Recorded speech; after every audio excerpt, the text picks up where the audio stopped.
I want to give you a few tips to make your home life a little more productive and potentially make you a little more money in the near future. Coming up.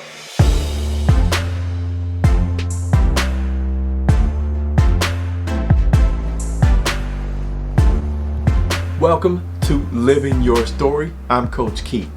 So for years, a lot of us have been driving to work for 1 hour, 2 hours a day.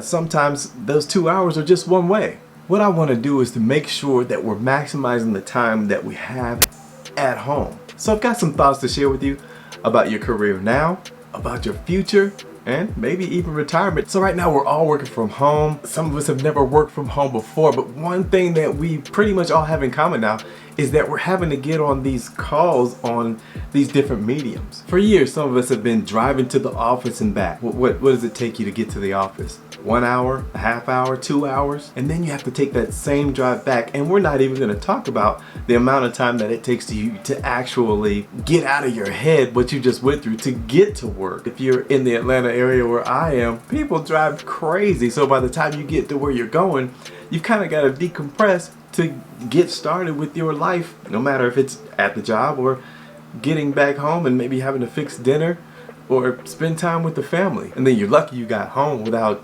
having a moment of road rage.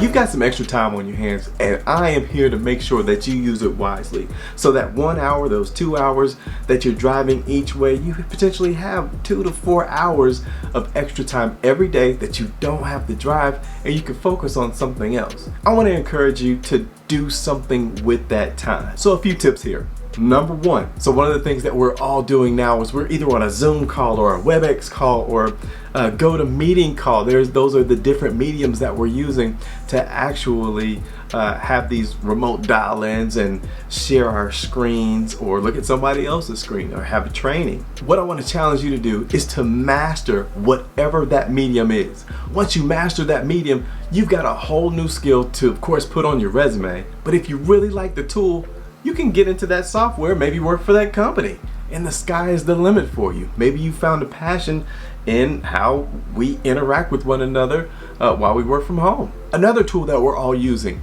and this is what the big holdup was, VPN. This is the way that we dial into the network of our job while we're at home or away. Now, I'm not totally sure what you can do with VPN, how much you can learn about VPN, but I guarantee if you go online and you Google VPN, and learn about the ins and outs of what it is, if you find that that's something that you're passionate about, find out as much as you can about it, especially if your company is one of those companies that traditionally does not let people work from home, but now all of a sudden they've got this new tool that enables you all, or these new tools rather, that enable you all to work from home. VPN is at the top of that list. And finally, a tool that you've probably already been using, your calendar meeting tools. So you probably have something that's already integrated into your system, but now they're probably having to use it a little more. Find out as much as you can about that calendar tool, be it on a Microsoft platform or a Google-based platform or some other platform that they might have. Learn as much about that tool as you can. The idea here is to become as much of an asset to the company as you possibly can. The more of an asset you are to the company, the more your value goes up. And even outside of the company, they will be looking for people that have more information about these tools that we're using for remote work. Next up, learn a new skill to enhance your current knowledge set. So again, we're talking about becoming more of an asset as someone that is in the job market, not necessarily just for your company, but for anybody that might need your skill set. And developing new skills along the way only make you more and more valuable. So my first suggestion here is to deepen your Microsoft Suite skill set. Now, of course, the Microsoft Suite is Microsoft Word, Microsoft Excel, PowerPoint, etc. Whichever one that you use the most, find out as much as you can about that particular tool if you want to be more of an asset to the area that you're already working in. If you want to become a more broad asset, get more information about other tools. So for me, I would go for Microsoft Excel. I'll take a class in Microsoft Excel. Of course, I know how to do a regular spreadsheet. Microsoft Excel can do a countless number of things And so many different companies, agencies look for people that have specialized skills in that Excel area. So some of the things that Excel can do include conditional formatting, pivot tables, that's huge, formulas, filters, charts and graphs, index match, flash fill, and print optimization, just to name a few things. Now, if you can master just a few of those, your value as an asset to the company just went up tenfold. It doesn't necessarily have to be Excel, but make sure that you learn something new in that Microsoft suite. Next up, if you're the one that actually has a lot of meetings, or you're a trainer, why not do some public speaking classes or journalism? Also, there are classes out there on leadership, self-esteem, stress management. Classes on all this stuff can be found on Udemy, Udemy, I think that's how it's spelled and it's pronounced, and also Skillshare. There are classes out there. Some you can find for free, some have a minimal charge. You can find other classes that cost way more with probably more detailed training. But just to get started, you can go to Udemy or Skillshare to learn more about these skills and more. Now, I picked those particular classes because we can all relate to all that stuff. Leadership, self-esteem, speaking in public. From my research, I have found, and I feel myself, that public speaking or speaking in public is one of the most difficult things for anybody to do. So while we have time away from the office or time off, why not learn to get more comfortable with speaking in public? Also, leadership. We're all leaders, whether we want to be or not. So as a leader in your own right, take a class. Understand what leadership is, understand what leadership is not. People tend to think that leadership looks a certain way, when in fact, leadership is done in many different ways. Video on that should be coming up. And last but not least, I cannot stress to you, see that lead in?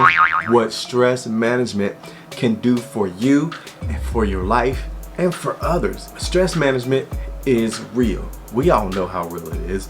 Once you graduate from college and you get that first job and you move out from your parents and you're thinking, oh, freedom, and that first bill comes, and the second bill comes, and the third bill comes, and then you get laid off and you're 23 and it's, your parents told you can't come back. Talk about stress. How you gonna manage that? So take the class. We tend to take life way too seriously, when in reality, in a couple days, whatever we're stressing about, usually we're able to handle, and boom, another stressor.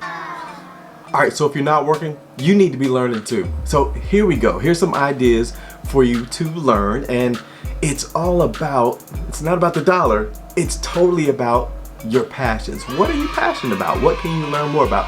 What hobby can you turn into a cash earning business? So here's some ideas. Day trading, negotiation skills, meditation, car repair, web design, including SEO, search engine optimization. So in short, if you've never heard of search engine optimization or SEO, here's the very short version. What they do with search engine optimization, they make sure that you are the first business or first one that shows up in that Google search, for instance. So if we're looking up toilet paper, we type into Google toilet paper, and what's the first thing that comes up? The first thing that comes up is the company that has the best search engine optimization. So in short, that's kind of what it is. It's way more to it than that. That is something, if you want to make some money from a hobby, that's it. Also, building websites could go along with that. And last but not least, when's the last time you pulled that camera out? Photography is a great way for you to take a hobby to earn a couple bucks on the side. So the list goes on and on and on and on. Different people have different passions. Think about what your passions are and consider seeing if you can make a couple bucks off your passion. Learn more about what you're passionate about and go get it. So at the beginning of each of these days that we're working from home or just looking for another job maybe, we have got a decision to make. We can do one of two things.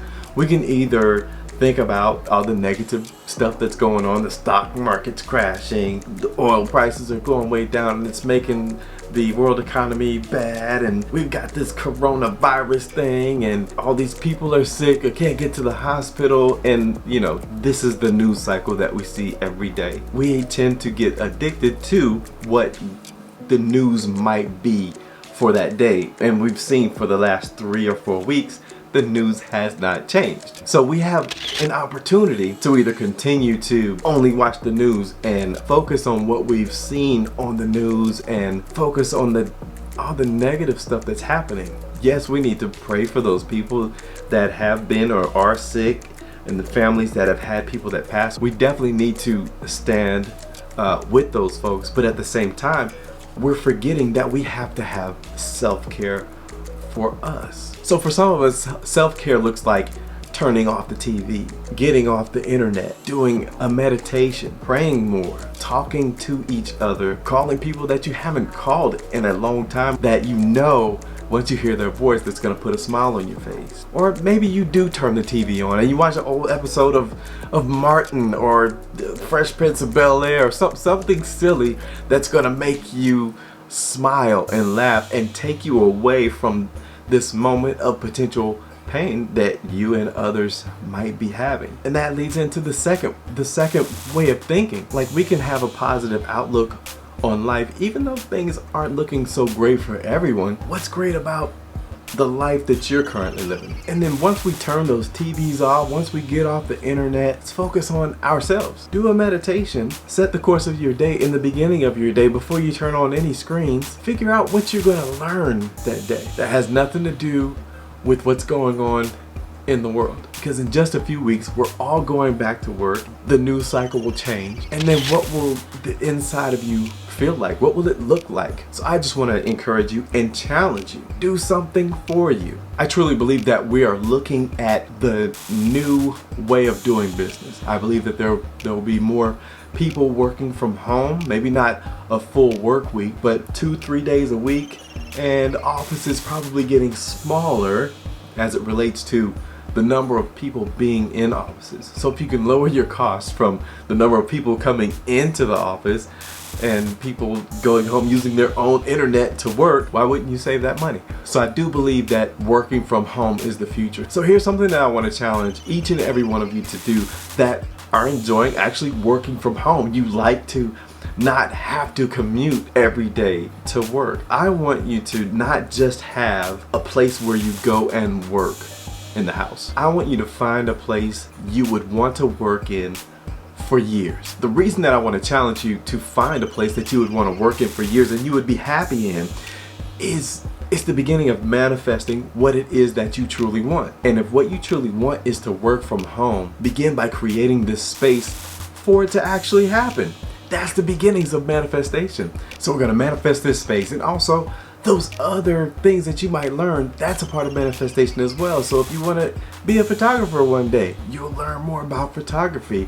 If you want to do something that has to do with the Microsoft Suite, you'll learn more about this Microsoft Suite. Maybe you want to earn more money, or you need to earn more money. Well, what are you going to learn to be more of an asset to the company that you work for or the business that you do? No matter what you want out of life, if you don't prepare for it, you may miss out on the opportunity when it comes up. So again, create that workspace, learn that new skill. Your preparation will eventually lead you to the manifestation of what it is that you're trying to get to. Well, that's it for now. I hope you all take me up on this challenge. If you do, I want you to write down in the comments what you're gonna learn new. What are you gonna do different? Where are you gonna set up your office area in your home? Put it down in the comments. I want to know. This video has been any inspiration to you, make sure you hit that like button. Also, if you haven't subscribed to the Living Your Story family, go ahead and click that subscribe button and that notification bell. I would appreciate it. And you'll know when the next time we post another video. I want y'all to stay safe. It's good to see y'all. Thanks for coming back. Coach Key is out.